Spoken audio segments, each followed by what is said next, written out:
Amén.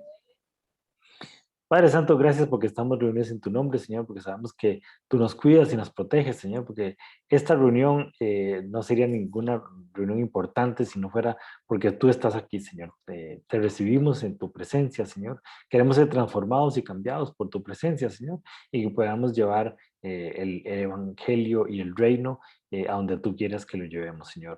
Ayúdanos y capacítanos siempre, Señor, para estar en tus caminos y que podamos caminar siempre de la mano tuya, Señor. Llévanos por el buen lugar de la fe, Señor, creciendo en el conocimiento de tu palabra, Señor, y que nos acerquemos cada vez más al conocimiento tuyo, Señor, y a la estatura correcta, Señor. Bendice esta reunión, Señor, bendícenos a nosotros, ábranos la mente para poder entender todo lo que tienes para nosotros, Señor, y transfórmanos para acercarnos cada vez más a ti, Señor. Gracias, Señor, por las que se pudieron conectar, Señor, los que van a ver la grabación, Señor, y te pedimos, Padre Santo, que hagas tú la obra, Señor, de crecimiento, de expansión y de reconocimiento de tu palabra y de tu poder, Señor. Gracias por lo que has hecho en nosotros, Señor, y bendícenos en todo momento. En el nombre de Cristo Jesús te lo pedimos. Amén. Y amén. ¿Cómo han estado? ¿Qué les ha parecido ese libro de Reyes? He oído comentarios encontrados sobre Reyes. Caro, ¿qué has visto vos de Reyes? ¿Qué te ha parecido? Eh, bueno, lo he encontrado muy maquiavélico, tal vez es la palabra correcta, ¿verdad? Porque yo le estaba diciendo a mi hermano, yo vieras lo que me estoy leyendo, que va a ser Game of Thrones, digamos, ahí, y las 70 cabezas en el canasto, y mi hermano, no, ¿verdad? Porque sí es muy sangriento y muy histórico, y también muchos personajes, ¿verdad? Entonces sí como que se va... eh, hay que poner mucha atención en la historia para ir viendo la descendencia, ¿verdad? Y uno que, como el de, ¿verdad? El de hoy, que era, aunque este es el hijo uno, el hijo dos, ¿verdad? O aquí va, entonces uno se va haciendo, pero sí, ahí lo vamos estudiando ya, fuera de broma. Es algo que nunca había leído, entonces me gusta mucho porque siempre se puede aprender, ¿verdad? Ok, perfecto. Sí, no, eso es lo que... Y es que nosotros venimos leyendo Primera Samuel, Segunda Samuel, Primera Reyes y Segunda Reyes. Entonces, ya una muchacha me dijo, vea, por favor, dejemos de leer esto porque ya estoy cansada de tantas guerras, de tantas peleas y de tanta matanza, ¿verdad? Entonces estaba revisando el calendario, ahora, mañana empezamos noviembre, se los voy a pasar ahora más tarde para que lo vean. Igual, terminamos de leer Reyes por ahí del 10 de noviembre y ya pasamos al Nuevo Testamento, entonces vamos a leer otro tipo de lectura, entonces ya va a ser menos Game of Thrones y va a ser un poquito más, lecturas que tal vez conocemos un poco más. Yo creo que lo que hay que tener como a la mano o pensando es que en este momento el pueblo de Israel se ha dividido en dos. El pueblo, las tribus de Judá y las tribus de Israel. Entonces, empiezan a contar la historia de Judá y después empiezan a contar la historia de Israel y como que van ahí caminando, ¿verdad? Entonces, es importante tener como bien esa relación esas dos historias paralelas porque de alguna manera nos ayudan a orientarnos un poco. Y es interesante porque eh, empieza a hablar que Israel está en Samaria. Y cuando Jesús llega a Samaria, ¿verdad? Después de un montón de eventos que vamos a llegar después del al Nuevo Testamento, están los samaritanos.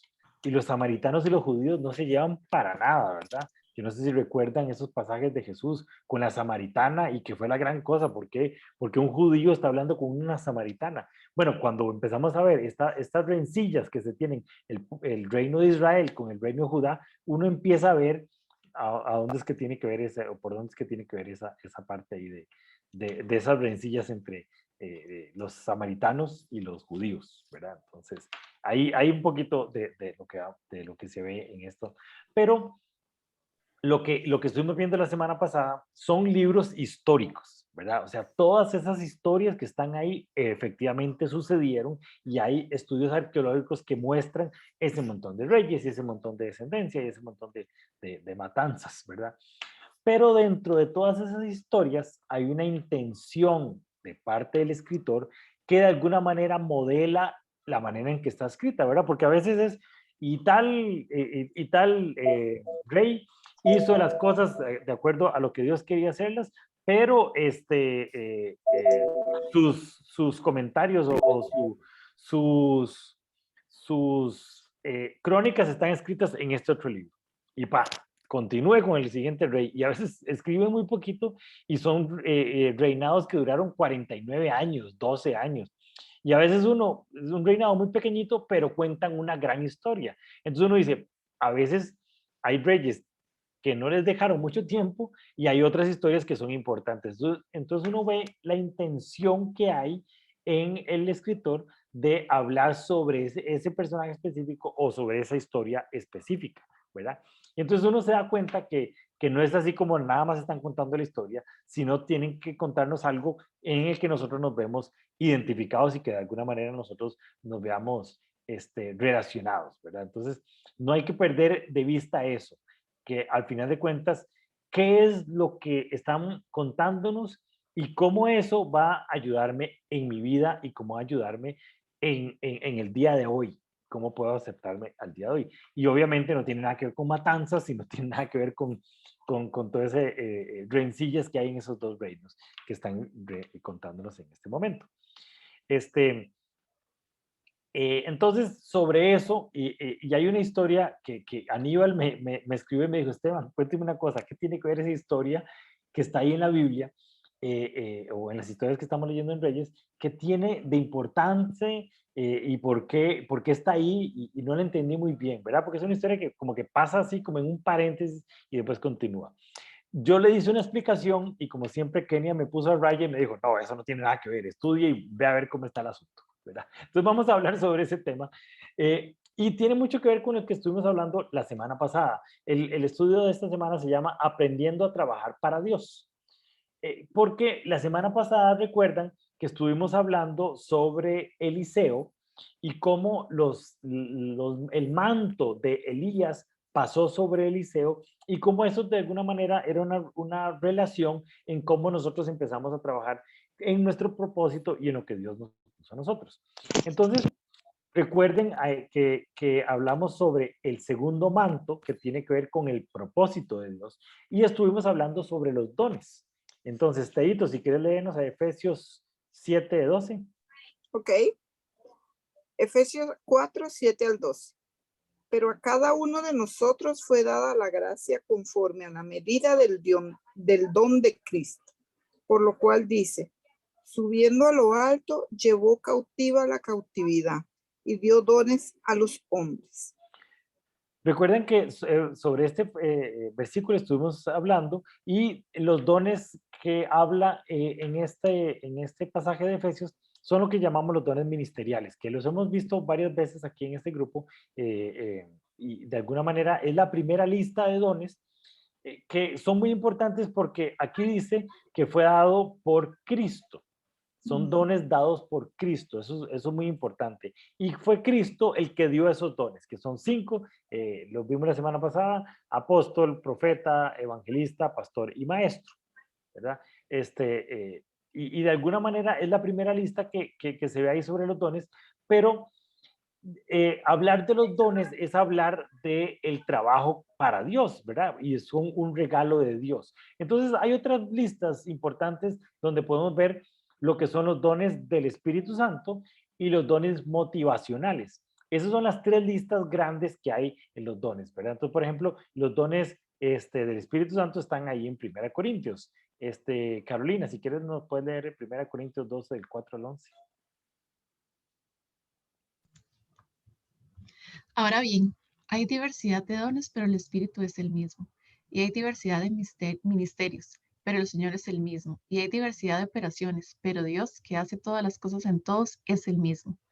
Pero a cada uno le es dada la manifestación del Espíritu para provecho, porque a este es dada por el Espíritu palabra de sabiduría, a otro palabra de ciencia según el mismo Espíritu, a otro fe por el mismo Espíritu, a otro dones de sanidades por el mismo Espíritu, a otro el hacer milagros, a otro profecía, a otro discernimiento de espíritus, a otro diversos géneros de lenguas, a otro interpretación de lenguas.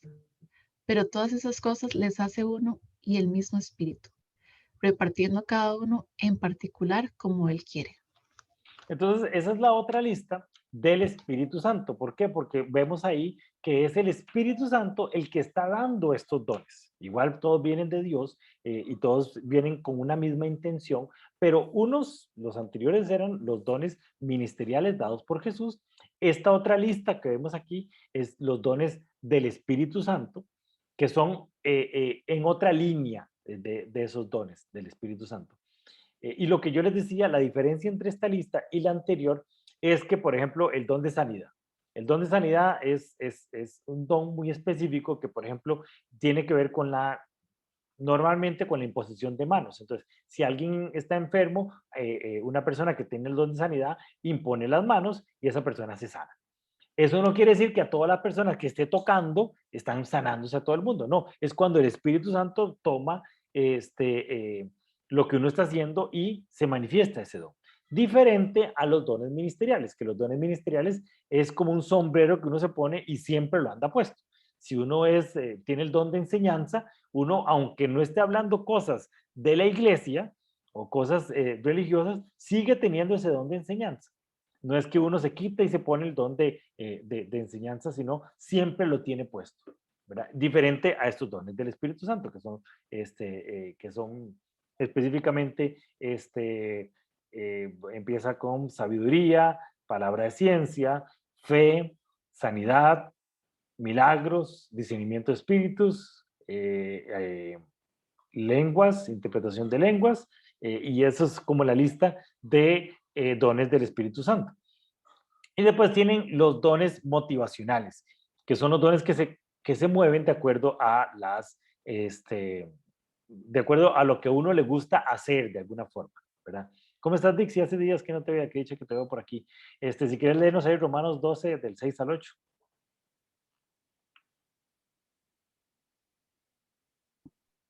Ahora sí, hola a todos.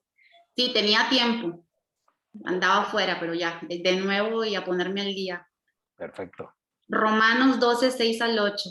De manera que, teniendo diferentes dones, según la gracia que nos es dada, si el de profecía, úsese conforme a la medida de la fe, o si de servicio, en servir, o el que enseña, en la enseñanza, el que exhorta, en la exhortación, el que reparte, con liberalidad, el que preside, con solicitud, el que hace misericordia, con alegría. Todo este Estamos, concepto. no estamos, perdón, es que eso ya esa es la parte que digo yo, no es la parte de la Biblia. Ok, entonces vemos que estos dones se dicen que son dones motivacionales porque tienen que ver como, si a usted le gusta dar, entonces délo con alegría, si a usted le gusta servir, entonces empieza a servir, o sea, es un don, es una lista un poco más aterrizada porque tiene que ver con lo que uno se mueve y lo que uno le gusta hacer. Entonces, estas tres listas son cosas que Dios nos da para ejercer un propósito. Entonces, me gusta empezar con los dones ministeriales porque es el sombrero con el que nosotros andamos y después de ese sombrero nos da diferentes herramientas que vamos tomando nosotros de manera espiritual o de manera sobrenatural para ejercer ese propósito que tenemos, que junto con nuestras vivencias y con nuestra experiencia de vida es como el paquete que armamos, que son las herramientas para que nosotros sirvamos en nuestro propósito, ¿verdad? Entonces, esto es como un cierre de lo que estuvimos viendo la semana pasada sobre el propósito y sobre lo que Dios quiere que hagamos con respecto a la obra que quiere que Dios que hagamos en esta tierra. Y sobre sobre lo que estuvimos viendo la semana pasada de los dones y el propósito, la parábola que mejor se aplica para poner en contexto y en perspectiva es la parábola de los talentos. Entonces, don Manuel, si quiere nos lee ahí la parábola de los talentos. Está muteado, don Manuel.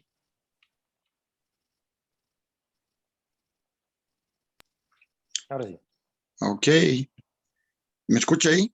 Sí, lo oigo bien. ¿Cuál versículo? De 14 al 30 son. Exactamente, sí. Porque el reino de los cielos es como un hombre que yéndose lejos llamó a sus siervos y les entregó sus bienes.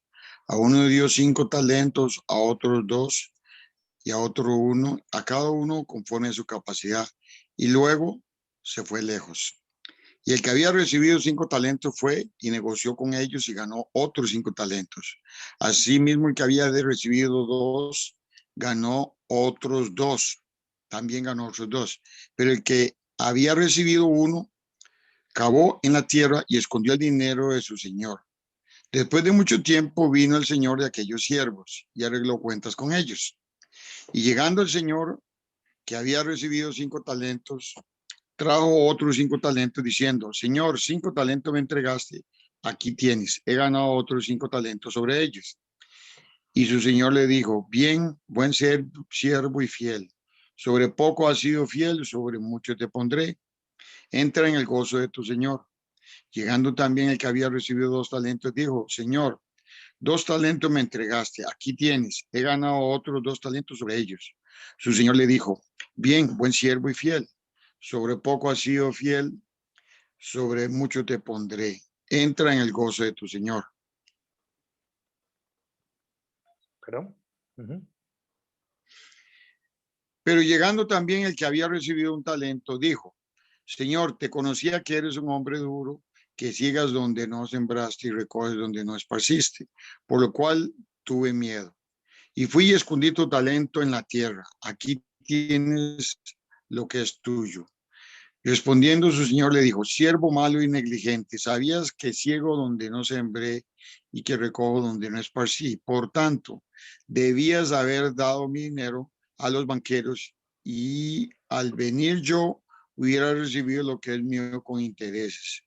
Quitarle pues el talento y darlo al que tiene 10 talentos, porque al que tiene le será dado y tendrá más, y al que no tiene, aunque lo que tiene aún lo que tiene le será quitado. Y al siervo inútil echarle en las tinieblas de afuera. Allí será el lloro y el crujir de dientes. Esta parábola es muy interesante porque nos habla sobre talentos y sobre cosas que se parecen al reino de los cielos, ¿verdad? Y todas las parábolas lo que hacen y empiezan, y en Mateo hay una seguidilla de parábolas que nos hablan sobre cómo es el reino. Recordemos que el reino de los cielos es un reino espiritual y lo que hace Dios es, mire, voy a ver cómo hago para que ustedes entiendan en su mente tan pequeñita cómo es el reino de los cielos. Entonces voy a poner algunos ejemplos que ustedes conocen para que de alguna manera vean cómo funciona esto en el reino de los cielos. Entonces todas las parábolas empiezan porque el reino de los cielos es. Entonces, en este caso es como un hombre que estaba ahí con nosotros, le entregó los bienes, sus bienes, a 3 personas y se fue lejos. Obviamente ese es Jesús, que entregó a su iglesia, entregó lo que era de él y se fue lejos. Y nos toca a nosotros administrar las cosas que Dios nos dejó, ¿verdad? Dios de alguna manera y el Espíritu Santo de alguna manera nos capacitan, nos ayudan, nos mueven, pero al final de cuentas la administración de esos dones depende de nosotros. Y al final, y todas las parábolas son así, Dios viene o el Señor viene y pide cuentas sobre lo que pasó, sobre lo que hicieron con lo que era de él. Esos son el tipo de parábolas que se ven ahí en Mateo. Y la parábola es muy fácil de entender. El que tenía 5 trabajó, hizo lo que tenía que hacer y duplicó sus talentos. El que tenía 3 hizo lo mismo. El que tenía 1 tenía miedo y lo escondió. Y eso no es lo que tenemos que hacer.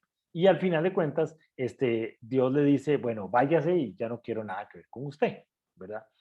Esa es como entendiendo esa parábola. Y si seguimos hablando sobre los dones y seguimos hablando sobre lo que Dios nos entregó a nosotros y cómo podemos aplicarlo en esta parábola, nos damos cuenta que los dones no son de nosotros, sino son de Dios. Dios nos los presta a nosotros para que nosotros hagamos algo y de alguna manera nos viene a pedir cuentas después. Y nos da a nosotros alguna idea de un juicio. Este juicio que tenemos aquí no es el juicio para salvación, ¿verdad? Acuérdense que para llegar al cielo, ¿verdad? Para ponerlo en términos más fácil que uno pueda entender, para llegar al cielo nosotros no tenemos que hacer nada. No es que si duplicamos lo que Dios nos da, entonces vamos a ir al cielo. Y si no duplicamos lo que Dios nos da, como esta parábola de los talentos, entonces nos vamos a ir para el infierno. Eso sería una mala interpretación de esa palabra, porque esa parábola lo que está hablando no es de salvación. La salvación la obtenemos simplemente por creer en Jesucristo. Y de alguna manera recibimos ese regalo de gracia y entonces nosotros ya hacemos que Dios no nos vea a nosotros con todos nuestros pecados, sino Dios vea la obra de Jesucristo en la cruz y entonces nosotros estamos adoptados en ese pueblo. ¿Okay? Ese es el concepto a grandes rasgos, lo que es el concepto de salvación. Entonces, ese juicio que está hablando ahí no es un juicio de si yo me voy para el cielo o me voy para el infierno, sino es un juicio de cuentas. Ok, yo le di esto, ¿qué hizo usted con eso? ¿Verdad? Entonces veamos a ver, este juicio que está hablando ahí en la parábola de los talentos es este que vemos aquí en 2 Corintios 5 del 6 al 10. Gaby, no sé si puedes leerla ahí, 2 Corintios 5 del 6 al 10. Sí. Así que vivimos confiados siempre y sabiendo que entre tanto que estamos en el cuerpo, estamos ausentes del Señor, porque por fe andamos, no por vista. Pero confiamos y más quisiéramos estar ausentes del cuerpo y presentes al Señor. Por tanto, procuramos también, o ausentes o presentes, serle agradables, porque es necesario que todos nosotros comparezcamos ante el tribunal de Cristo, para que cada uno reciba según lo que haya hecho mientras estaba en el cuerpo, sea bueno o sea malo. Ok, este es lo que se llama el juicio de Cristo, ¿verdad? Cristo nos da sus dones y después nos pide cuentas. Mire, yo a usted le di el don de enseñanza, ¿qué hizo? Ah, mira, yo tuve todos los lunes un estudio bíblico. Ok, está bien. Entonces, con respecto a eso que hizo, vaya. Vieras que a usted le dio el don de sanidad, ay, a mí me dio miedo y yo no sabía si era de Dios o no era de Dios, entonces mejor lo escondí y no le dije a nadie nunca. Entonces Jesús va a decir, de muchacho, pero para eso se lo di y por tanto, por eso estuvo orando usted. ¿Qué pasó? No es que lo va a mandar para el infierno, porque no hizo lo que era, porque ese no es el juicio, sino es que no va a recibir la bendición por haber hecho la obra que le fue enviada. Es como cuando un diseñador diseña un objeto y ese objeto no cumple su propósito. El diseñador dice, lástima, yo tenía una idea grande para ese objeto, pero ese objeto no cumplió su propósito, porque recordemos que no es el don de específico, sino es el conjunto de características personales, vivencias, dones espirituales, dones ministeriales, dones motivacionales, que es el conjunto de cosas que Dios nos puso a nosotros, que Él nos diseñó a nosotros para que nosotros ejerzamos ese propósito. ¿Ok? Entonces, este tribunal de Cristo es el juicio sobre, y se dice juicio, pero es más que todo como un, ok, ¿qué hizo con lo que yo hice? Con lo que yo le di. Eso es igual como lo que veíamos en la parábola de los talentos. Entonces, y aquí voy a ser muy claro en esto. Y me gustó la redacción de esta parte porque o sea, el juicio de Cristo todavía no ha llegado, el juicio de salvación todavía no ha existido. Entonces, hay muchas especulaciones sobre lo que se cree que va a pasar ahí. Entonces, cuando alguien dice, es que Apocalipsis lo que quiere decir es esto y esto y esto, uno tiene que decir, vamos a ver, eso es una interpretación de lo que usted cree, porque Apocalipsis está escrito sobre muchas imágenes, sobre muchas cosas y significados que es difícil entenderlo. Pero entonces los teólogos han separado los procesos que se ven en Apocalipsis en tres grandes juicios, ¿verdad? El primero se llama el juicio de las ovejas y los cabritos, ¿verdad? Las ovejas y los cabritos son dos animales sumamente diferentes. Las ovejas son totalmente dependientes de su pastor y los cabritos son cabritos, ellos hacen lo que quieren, ¿verdad? Entonces, el concepto de el juicio de las ovejas y los cabritos es también el juicio de las naciones, que tiene que ver con quién es su pastor, que tiene que ver con a dónde está su Señor, tiene que ver con, ¿usted recibió a Cristo? ¿Usted llamó a Cristo su Señor o no? Ese es el primer gran juicio. Está en Mateo 25. ¿Qué quiere decir? En la parábola de los talentos está en Mateo 25. O sea, el pasaje que sigue después de Mateo, después de las parábolas de la parábola de los talentos, es específicamente el juicio de las ovejas. Y lo que dice es, voy a separar en dos. Los que son de mi pueblo y los que no son de mi pueblo. Ese primer juicio sí tiene que ver con salvación. Los que son de mi pueblo van a entrar y van a continuar el proceso, y los que no son de mi pueblo voy a acecharlos, porque no tienen nada que ver conmigo. Hay un concepto que se ve en Apocalipsis, que es el concepto de la tribulación y el concepto del milenio. Después no podemos hablar de eso, pero ese primer juicio se da en el periodo de la tribulación. ¿Qué es tribulación? Un gran desorden. Y aquí Dios empieza a ordenar y a separar los que son ovejas y los que son cabritos. Los que son ovejas está hablando obviamente al pueblo, a los que hemos recibido a Cristo como nuestro Señor y como nuestro pastor, y los que no se van para otro lado, ¿verdad? Ese es el primer juicio que hay. Después del segundo juicio es la obra de los creyentes, que es el tribunal de Cristo, que es este que acabamos de leer, que es el juicio de, ok, ya usted es oveja, ya pasó la puerta y ahora está metido dentro del corral de los que nos llamamos cristianos o seguidores de Cristo, y ok, ¿qué hizo usted con todas las cosas que yo le di? Ahí sí es otro juicio, ya no para salvación, porque ya vamos para el cielo, pero sí como pedir cuentas de, ok, yo le di todo esto, ¿qué va a hacer con eso? Ok, y ya eso es muy personal mío, vamos a seguir trabajando por la obra de Cristo, por la obra de Dios.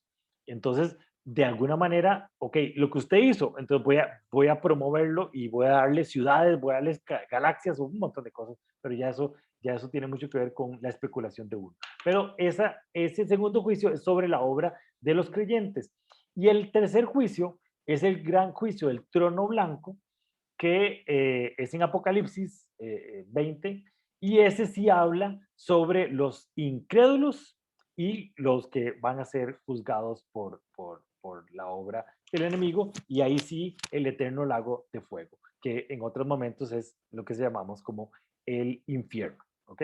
Entonces, quería comentar un poco de esto para que entendamos la importancia para nuestra vida, y no solo nuestra vida aquí en la tierra, sino para nuestra vida en la eternidad, la importancia de conocer cuál es nuestro propósito, qué es lo que Dios nos puso en nosotros y qué es lo que nosotros deberíamos empezar a movernos a hacer, ¿verdad? Y no perder tiempo en movernos en hacer esa parte, ¿ok? Todo, todo este contexto es teológico y bíblico. Quería ponerlo para que veamos ese pasaje que está que sucede entre Eliseo y los hijos de los profetas, que es ese pasaje que Aníbal me dijo, ¿para qué está ahí en la Biblia? Y yo le dije, no sé para qué está ahí en la Biblia, pero bueno, ya estudiamos un poquito de eso. Eh, y es un pasaje que Eliseo hace flotar el hacha. Es un pasaje que tiene, no sé, es un concepto como tan banal y mundano, que cuesta un poco entenderlo, pero bueno, quiero que lo revisemos y lo veamos. Y como Kenita fue la que me pidió que lo hiciéramos, entonces veamos 2 Reyes 6, del 1 al 7. Kenita, si quieres lo puedes leer. Siempre me embarca a mí, espérate. Ok. ¿Ves? Hizo bueno el jaloncito de orejas, entonces. Okay. Voy, 2 Reyes 6, del 1 al 7. Los hijos de los profetas dijeron a Eliseo, he aquí el lugar en que moramos contigo nos es estrecho. Vamos ahora al Jordán y tomemos de allí cada uno una viga y hagamos allí lugar en que habitemos. Y él dijo, andad. Y dijo uno, te rogamos que vengas con tus siervos. Y él respondió, yo iré. Se fue pues con ellos y cuando llegaron al Jordán, cortaron la madera. Y aconteció que mientras uno derribaba un árbol, se le cayó el hacha en el agua y gritó diciendo, ay, Señor mío, era prestada. El varón de Dios preguntó, ¿dónde cayó? Y él le mostró el lugar. Entonces cortó él un palo y lo echó allí e hizo flotar el hierro y dijo, tómalo. Y él extendió la mano y lo tomó. Yo cuando leí eso me acordé de las guerras de las galaxias y yo decía, ¿y para qué? O sea, ¿qué tiene que ver esto? Y de hecho el pasaje termina ahí. No se habla más sobre el evento, no dice que quién era ese hijo de profeta, no se dice que de ahí se dedicó a hacer hachas o se dedicó a levantar hachas o a hacer flotar el hierro. O sea, no hay nada que tiene que ver con respecto a eso. Entonces uno dice, ¿por qué este pasaje está ahí? Y lo que leía era que de alguna manera la Biblia tiene una limitación creativa. ¿Qué quiere decir eso? Todo lo que está ahí por una razón, ¿verdad? No es que el pasaje de alguna manera sobra o el pasaje simplemente está puesto ahí porque tenían que meter algo sobre ese evento, sino es un pasaje que está ahí por una necesidad y una enseñanza que nosotros tenemos que traer a nuestra vida. Y eso es muy importante. Cuando leamos la palabra de Dios, y ahora que estamos en este pasaje, esta disciplina de leer un versículo diario, lo primero que tenemos que hacer es entender el contexto, entender qué es lo que está pasando, entender los eventos que están sucediendo ahí, pero para traerlos a nuestro tiempo presente y para que haya una enseñanza bíblica al respecto. Porque la Biblia la leemos para que nosotros crezcamos, no es un conocimiento por conocer. Entonces, que el pasaje esté ahí es porque Dios necesitaba que estuviera ahí y que tiene una enseñanza y una aplicación para nuestra vida. Ok, entonces lo que dice es que los hijos de los profetas, vamos a ver, los hijos de los profetas es un grupo de personas que estaban decidiendo servirle a Dios y crecer en el conocimiento del ejercicio del profeta, y se había instituido desde el profeta anterior, desde Elías, se habían instituido escuelas de profetas. Habían 3 grandes escuelas de profetas, una en Betel, otra en Gilgal y otra en Jericó. Eran 3 escuelas que estaban ahí y que había gente y había un profeta principal en cada una de las escuelas, y lo que hacían era enseñarles a cómo ser profeta, enseñarles a cómo trabajar en el reino de los cielos. Vemos una enseñanza importante aquí. Eliseo, la semana pasada estábamos viendo que él había pedido una doble unción del profeta Elías. ¿Qué quiere decir? Seguramente Eliseo se fue a vivir a la casa donde vivía Elías, ¿verdad? Elías se fue en un carro de fuego y vivió y subió y nunca reclamó sus tierras. Entonces Eliseo, lo más lógico es que hubiera vivido en esas tierras. Pues Eliseo empezó a ejercer su ministerio y empezaron a crecer y empezaron a haber muchos hijos de profetas y ya no cabían en esa tierra. O sea, es algo totalmente banal, ¿verdad? No cabemos. ¿Qué vamos a hacer? Vamos al Jordán. El Jordán quedaba a 3 kilómetros de ahí, o sea, no era cerquita, era caminar 3 kilómetros, cortamos unos árboles y los traemos de vuelta, 3 kilómetros de vuelta, y hacemos esta casa más grande. ¿Quién lo va a hacer? No eran que contrataban un equipo de constructores, sino era nosotros vamos a ir a hacerlo. Por ese deseo de hacer la casa más grande para que entraran más hijos de profetas y que se extendiera mejor la obra que se estaba haciendo. Y sucede este evento totalmente banal y mundano, que se le cae el hacha y Eliseo ayuda a recuperar. Entonces tenemos varias cosas importantes, ¿verdad? Primero, esa escuela de profetas. Esa escuela de profetas al día de hoy tiene que ver con el ministerio, con la obra, con la capacitación que todos tenemos que tener para ejercer la obra de Dios aquí en la tierra. Y esa escuela de profetas tenían una idea muy clara sobre qué es lo que estaban haciendo, ¿verdad? En ese momento había una lucha frontal entre los profetas de Jehová y una secta que se había levantado que de alguna manera veneraban o ponían como a Dios a competir con Baal, ¿verdad? Ya Elías ya había empezado a desnudar que ese Baal era un invento de los hombres y que no era un Dios que realmente existiera, pero siempre existía esa lucha entre ellos. Entonces, esa era la idea inicial de esa escuela de profetas, y Eliseo era el maestro y tenía esos discípulos que caminaban con él. Vean qué bonito, porque vemos que este grupo de hijos de profetas, querían crecer en número, querían crecer en la obra, pero tampoco querían despegarse de Eliseo. Eliseo era una persona que andaba en lo sobrenatural, y si hemos visto varios pasajes, vemos que una y otra vez lo sobrenatural era lo normal para la vida de Eliseo. Y los profetas decían, yo no quiero despegarme, entonces vamos. Ellos dijeron, vayan, y estos hijos de profetas dijeron, no, no, acompáñenos para que nosotros no nos despeguemos ni un solo segundo de usted, para que empezamos a vivir en lo sobrenatural como usted sabe vivir en lo sobrenatural. Y efectivamente, así vieron un milagro que de alguna otra manera no hubieran visto, ¿verdad? Entonces, esa escuela de profetas empieza a crecer, y es esta necesidad para hacer más grande el ministerio. El otro elemento importante es, bueno, se le cae el hacha, y lo que dice el hijo de profeta es una herramienta prestada. Igual como Jesús en la parábola de los talentos nos cuenta que él le dejó lo que era de él y se lo entregó a la iglesia para que la iglesia de alguna manera pudiera administrar esos bienes, pero tenía que dar cuentas después de ver esos bienes. Es eso lo que representa esa herramienta prestada. Ok, este hijo de profeta tenía su herramienta para ejercer su ministerio y perdió su herramienta. Era una herramienta de él.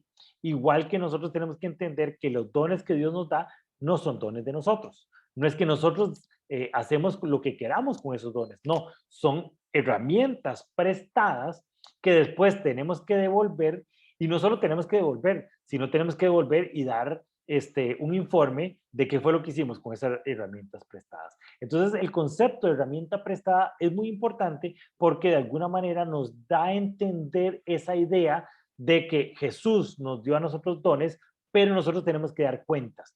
Entonces, el concepto de juicio no es como un juicio donde usted va a declarar culpable o inocente, sino es un juicio de, ok, ¿qué hizo usted con eso? ¿Qué logró?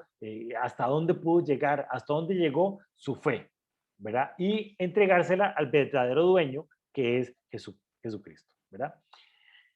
Lo primero que le pregunta Eliseo a este muchacho que se le cayó el hacha es, ¿a dónde cayó? Otra vez, ¿se acuerdan la semana pasada que decíamos que Eliseo tenía que estar pegado de Elías, porque lo que Elías le había dicho para poder continuar con el ministerio de Elías era, si usted logra verme a mí cuando el carro de fuego me lleve, usted va a tener doble ración de lo que me pidió. Entonces, decíamos que eso obligaba a Eliseo a estar sumamente atento con lo que está pasando en todo momento, y en su realidad y en su contexto. Igual vemos que ese mismo interés de lo que está pasando alrededor es lo que Eliseo le estaba enseñando a estos profetas en formación, y el profeta sabía exactamente a dónde cayó, porque eso es importantísimo para nosotros, estar claros de qué es lo que está pasando, cuál es nuestra realidad y qué es lo que estamos haciendo bien y qué es lo que estamos haciendo mal, para saber exactamente qué pasó, en qué momento pasó, para que venga alguien y que nos ayude a recuperar nuestra herramienta, si es que la perdemos en algún momento. Entonces, el hijo del profeta sabía dónde había caído, pero no sabía cómo recuperar su herramienta. Nosotros tenemos que saber y tener bien claro nuestro contexto, dónde están nuestras cosas, a dónde fue que empezamos a separarnos de Cristo, qué momento fue, qué evento fue, para saber y llegar a ese momento, en un momento cuando nosotros, si es que nos hemos alejado de la obra de Cristo o de las cosas que Dios nos ha pedido. Pero tenemos que estar muy claros y muy cercanos de nuestra realidad. El profeta en formación sabía a dónde estaba su herramienta, solo que no sabía cómo obtenerla. Y entonces Eliseo sí sabía cómo obtenerla. Por eso es que tenemos que estar atentos con nuestra realidad y con nuestros ojos bien abiertos a este mundo. y después hizo flotar el hierro. Y aquí, sí, es como muy, y es lo que conversaba yo con Aníbal, es como muy, de sí, ¿para qué? ¿Por qué lo hizo de esa forma y simplemente se hubiera conseguido otra hacha y hubiera continuado con la obra que estaba haciendo? O le dice, bueno, ahí, ayude usted en otra cosa y el hacha hasta ahí llegó. Y no es una enseñanza para encontrar cosas perdidas, ¿verdad? No es que le vamos a poner una candelita a San no sé qué para que nos aparezcan las cosas, ¿verdad? Tiene mucho que ver el hierro y tiene mucho que ver con la ley de la gravedad. Vamos a ver. La ley de la gravedad funciona con respecto a la densidad de los materiales. Entre el material más denso, o sea, menos espacio entre las células, eso va a hacer que eso se vaya al fondo y el menos denso va para arriba. Entonces, el agua tiene su densidad, el hierro tiene una densidad mucho mayor, entonces el hierro se va al fondo y el tronco o el pedazo el palito de madera tiene una densidad no tan poca como la del agua, pero no tanta como la del hierro, ¿verdad? Entonces, en cuestión de densidad, lo que podemos decir es, está el hierro, después el palito y encima del agua, ¿verdad? Ese es el orden lógico y eso lo podemos entender todos cuando vemos nuestra realidad. Pero, por otro lado, entendiendo la ley de la gravedad, vemos que los barcos son estructuras muy grandes, muy pesadas, pero flotan. ¿Qué es lo que pasa para que los barcos floten y que el hierro se hunda? ¿Verdad? Porque todo esto es importante para entender el milagro. ¿Okay? Entonces vamos a ver. Los barcos flotan por dos razones fundamentales. Uno, por un tema de la gravedad versus el principio de Arquímedes. El principio de Arquímedes lo que dice es que la masa de un objeto está sometida a una fuerza igual al peso del agua que desplaza. Eso poniéndolo en palabras sencillas, si usted tiene una palangana y usted le pone un objeto, y si esa palangana está subida hasta el puro borde, si usted le pone un objeto, el agua se sale, lo que pesa el agua que se sale es la misma fuerza que está empujando el objeto de abajo para arriba. Eso es esto que vemos aquí, ¿verdad? Entonces, el barco tiene una masa que desplaza agua y esa agua tiene un peso que es el empuje que mantiene el barco hacia arriba. Y si ese empuje es mayor que la masa del objeto, entonces el barco se mantiene a flote, ¿verdad? Tiene que ver no solo con el peso, sino tiene que ver con la geometría del barco. Estoy poniéndome un poco ingeniero para que entendamos qué fue lo que hizo el Señor en ese milagro, ¿verdad? Y entendamos a profundidad qué es lo que quiere decir ese milagro de él. Entonces, Elías utilizó esta ley, la ley de la gravedad y el principio de Arquímedes, y cambió la masa, bueno, Elías no, el Señor cambió la masa o la densidad del objeto para ser levantado por una pieza de madera. Entonces, ¿qué fue lo que pasó? Está cayendo el hacha y entonces Elías tira un palito de madera, el palito de madera llega hasta abajo, en ese momento cambia su masa y su densidad y el palito empieza a subir y levanta el hacha y el hacha sale a flote. Eso es el principio, lo que pasó con ese milagro. Bueno, ¿qué quiere decir y qué es lo que representa ese milagro y cómo fue que podemos llevar ese milagro a nuestra vida y a nuestra realidad?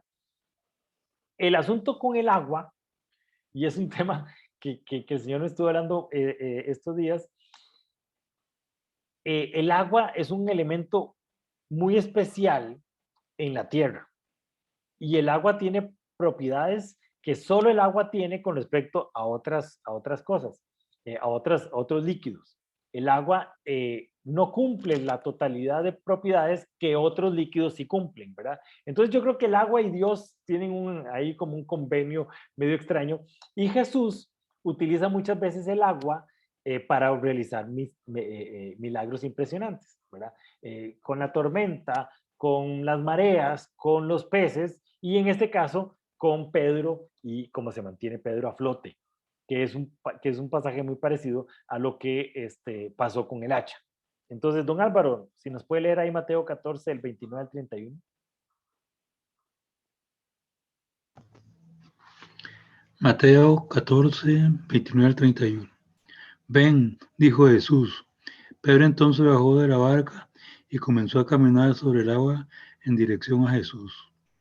Pero al notar la fuerza del viento, tuvo miedo. Y como comenzaba a hundirse, gritó, sálvame, Señor.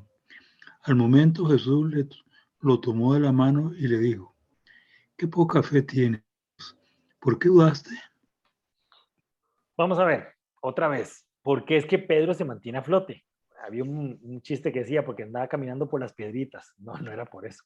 Era porque la densidad de Pedro era menor que la densidad del agua, ya sea porque el agua se volvió más densa y Pedro podía caminar por encima, o porque la densidad de Pedro era menor que la del agua. Se cree que, bueno, no se cree, en el Mar Muerto, resulta que el Mar Muerto está tan lleno de minerales. El Mar Muerto es un cuerpo de agua que está más bajo que el nivel del agua de los océanos. Entonces está muy lleno de sedimentos y está tan lleno de sedimentos que la gente flota. ¿Por qué? Porque en ese caso el agua sí es mucho más denso que las personas. No tanto para caminar por encima, pero sí la gente no se hunde, la gente flota. Aquí es en el Mar de Galilea, no era ese el caso, pero lo que estaba levantando a Pedro era ese cambio de densidad o la fe, que es en el momento lo que está diciéndole Jesús. Lo que Jesús le está diciendo, vea, la fe en mí estaba haciendo que su densidad fuera menor que la del agua. Y entonces usted podía caminar, ¿verdad? Entonces, este pasaje tiene mucho que ver con la del hacha y me pareció importante como relacionarlo, porque las leyes naturales que sustentan nuestra realidad son cambiadas por la fe que tenemos en lo que sustenta nuestra vida. Si nosotros caminamos y vivimos sobre lo que vemos y sobre lo que entendemos de este mundo, vamos a perdernos de un montón de cosas que vivir con Cristo nos ayuda a entender. Y eso era lo que estaban viviendo esos hijos de profetas. Aprender a vivir en lo sobrenatural de Dios. Y Eliseo había vivido tanto en lo sobrenatural de Dios que ya esa vida era lo normal para la vida de Eliseo. Lo normal era que si caía el hacha, yo hago el milagro y sube el hacha. O si me persiguen, yo sé que Dios tiene un montón de ángeles que me van a proteger y me van a cuidar. Y empezamos a ver un montón de pasajes donde para Eliseo lo importante era su fe, su confianza en Dios, pero también sus experiencias de ver y hacer crecer esa fe. Entonces, estos hijos de profetas lo que estaban aprendiendo a vivir cerca de Eliseo era a vivir normalmente en lo sobrenatural de Dios. Que los discípulos empezaron a vivirlo con Jesús también. Ya los discípulos decían, sí, la semana pasada le dio 7,000 de comer, obviamente le va a dar a 5,000 más de comer. Y si había un enfermo, tráiganlo porque Jesús ha sanado a tantos que yo estoy seguro que lo va a sanar. Y entonces empezaban a caminar en lo sobrenatural de Dios de una manera totalmente normal. Y después cuando Jesús muere y resucita y se va para el cielo, Pedro camina en lo sobrenatural de Dios y también paralela normal que iba caminando y la sombra iba sanando a la gente, ¿verdad? Es ese mundo tan de lo cotidiano en lo sobrenatural que Eliseo le estaba enseñando a los profetas y que Jesús le estaba enseñando a los discípulos y que nosotros tenemos que aprender a vivir también de esa forma. Entonces, esa lista de dones que vimos al principio se tienen que volver naturales en nosotros. Tiene que ser algo que nosotros entendamos y los pongamos en práctica de una manera tan natural que se vuelve lo normal en nuestra vida, para caminar dentro de esas leyes naturales en el camino de la fe y en el camino de lo que Cristo ha estado haciendo por nosotros. Entonces, caminar en el propósito de Dios es caminar con las herramientas que Cristo nos puso, que el Espíritu Santo nos dejó, y que son los dones motivacionales, lo que está dentro de nosotros, y empezar a hacer la obra de Dios no con las fuerzas humanas, sino con las fuerzas sobrenaturales de Dios. Como conclusión les pongo, y ahora hacemos una reflexión final, pero la Escuela Profeta es una organización con una misión específica, pero sustentada en lo sobrenatural de Dios, obrando en nuestra vida. En las cosas más pequeñas y mundanas, como en esto de que subieran el hacha, se realizaban esos milagros impresionantes. Ellos sabían que con el profeta cerca, verían y vivirían cosas extraordinarias. Igual nosotros tenemos que saber que con el Espíritu Santo cerca, vamos a vivir y veremos cosas extraordinarias. Aunque sea cortando árboles para realizar una ampliación, el Señor respaldaría todo el trabajo que ellos hacían, y eso incluía cosas tan cotidianas como recuperar algo prestado. Nosotros tenemos que aprender a vivir en lo sobrenatural de Dios, dentro de nuestra cotidianidad, y saber que estamos haciendo la obra de Dios, que Dios nos encomendó, y nada ni nadie nos va a poder detener lo que hagamos nosotros. Hay un amigo que tiene su imagen de WhatsApp, tiene esta imagen que habla sobre cuando Pedro se hunde y Jesús le da la mano y saca a Pedro. Pero cuando yo vi esta imagen, me di cuenta que el hacha somos nosotros, y el que recuperó el hacha fue Jesús. Entonces, cuando el hacha estaba hundiéndose, Jesús tiró su cruz y nos sacó a nosotros, y esto es lo que estaba viendo el hacha cuando Eliseo la sacó del agua. Bueno, esto es lo que vimos nosotros cuando Jesús nos sacó del agua, y ve la cara de contento de Jesús como diciendo, ay muchacho, hasta que por fin voy a poder sacarte de ahí. Entonces, al final de cuentas, ese pasaje del hacha, lo que está hablando es cómo Cristo nos recuperó a nosotros de las aguas y nos hizo flotar de una manera sobrenatural. Y ahora nosotros, haciendo la obra de Cristo, hacemos lo mismo que Cristo hizo por nosotros con la gente necesitada, y hacemos crecer el evangelio y viviendo en lo sobrenatural de la obra de Cristo. Entonces, les voy a dejar esta imagen para que reflexionemos esta semana sobre lo que hizo Cristo con nosotros y nos sacó de las aguas, así como sacó a Pedro por su poca fe, y como Eliseo sacó el hacha del agua que estaba ahí. Entonces, ese pasaje no era como tan mundano ni tan poco importante, sino ese pasaje hablaba sobre nuestra vida. Eso es lo que tenía para ustedes esta semana. No sé si tienen alguna duda o alguna consulta o sobre lo que leyeron.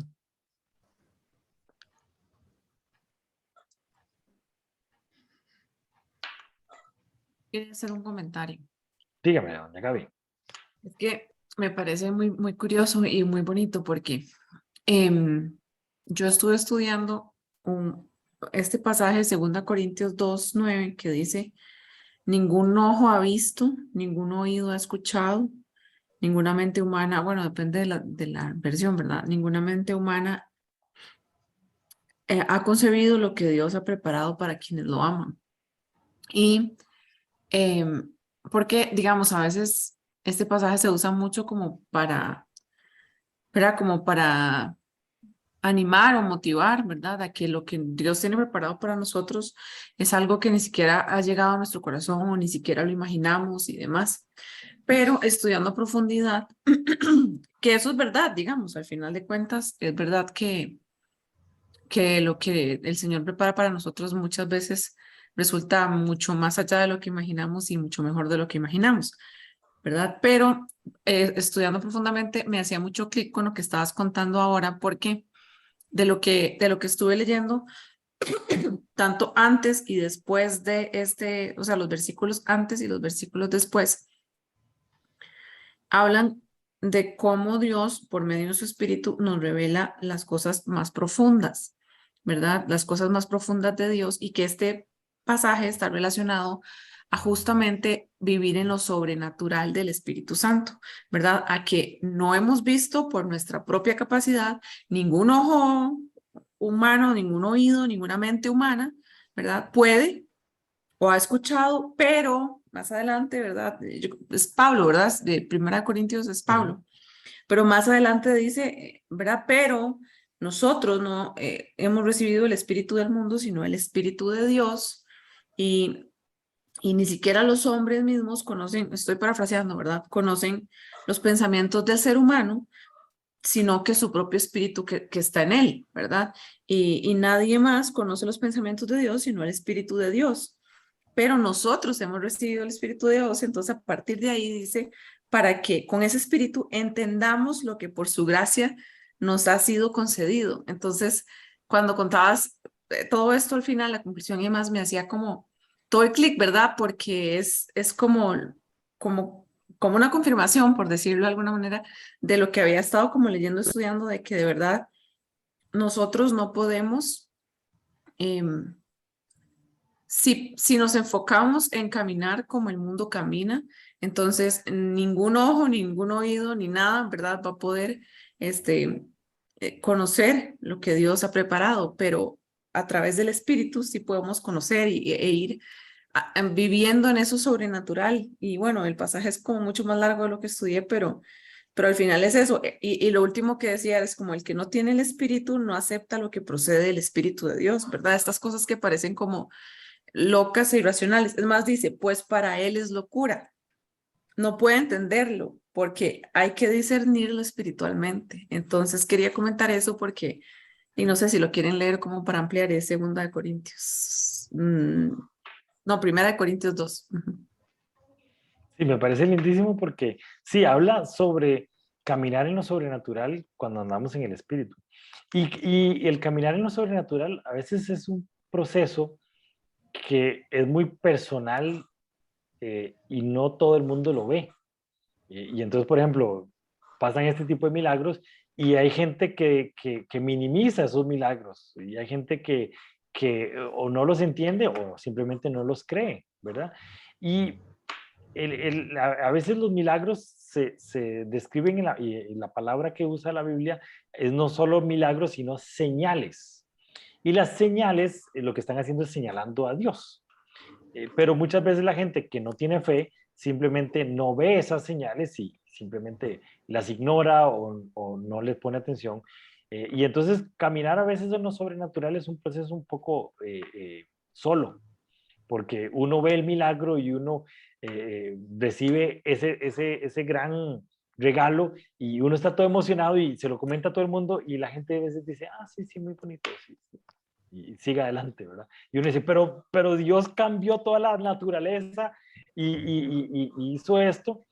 Y entonces uno ve, por ejemplo, el pasaje que hemos visto estas semanas, donde Elías hace 2 holocaustos y Dios manda fuego y enciende uno y Baal no encendió ninguno.